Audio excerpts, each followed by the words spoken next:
સાબરકાંઠા જિલ્લાના હિંમતનગરના સ્વામિનારાયણ મંદિર ખાતે ગુજરાત રાજ્ય યોગ બોર્ડ ગાંધીનગર દ્વારા સમર કેમ્પ યોજાયો હતો।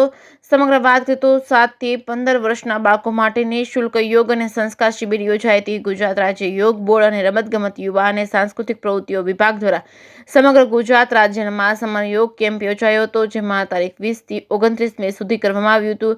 જેમાં ઉર્વશીબેન મિસ્ત્રી, રવિભાઈ પંચાલ, ભાવેશભાઈ પ્રજાપતિ, માધુરીબેન દ્વારા સમર કેમ્પનું આયોજન કરાયું હતું। બાળકોને વિવિધ પ્રકારની યોગની તાલીમ તેમજ સંસ્કારનું સિંચન કરવામાં આવે છે। આ બાળકોને રોજ અલગ અલગ પૌષ્ટિક આહાર, દૂધ, લસ્સી, શરબત, બોર્નવિટા જેવા પાણી પણ આપવામાં આવ્યા હતા। સમર યોગ કેમ્પમાં ઝોન કોર્ડિનેટર જયેન્દ્રભાઈ મકવાણા તેમજ જિલ્લા કોઓર્ડિનેટર અમીબેન પટેલે કેમ્પની વિઝિટ કરવામાં આવી હતી અને કેમ્પને સફળ બનાવવા રવિભાઈ દ્વારા જહેમત ઉઠાવવામાં આવી હતી। જે કેસની ગુજરાતી સાથે અશોક નાઈ, સાબરકાંઠા। ओम जयेंद्र मकवाणा, उत्तर जोन कोऑर्डिनेटर, गुजरात राज्य योग बोर्ड गांधीनगर द्वारा समर केम्पનું ભવ્ય આયોજન કરવામાં આવેલું છે। 33 એ 33 જિલ્લામાં સમર કેમ્પ હાલ ચાલુ છે।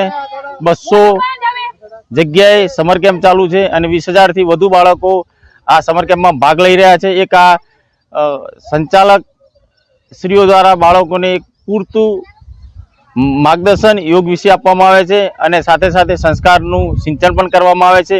મોબાઈલ જેવી દુષ્પ્રેરણા જેવી ગતિઓને રોકવા માટેનું એક અમારું એક કાર્ય છે, પ્રયાસ છે।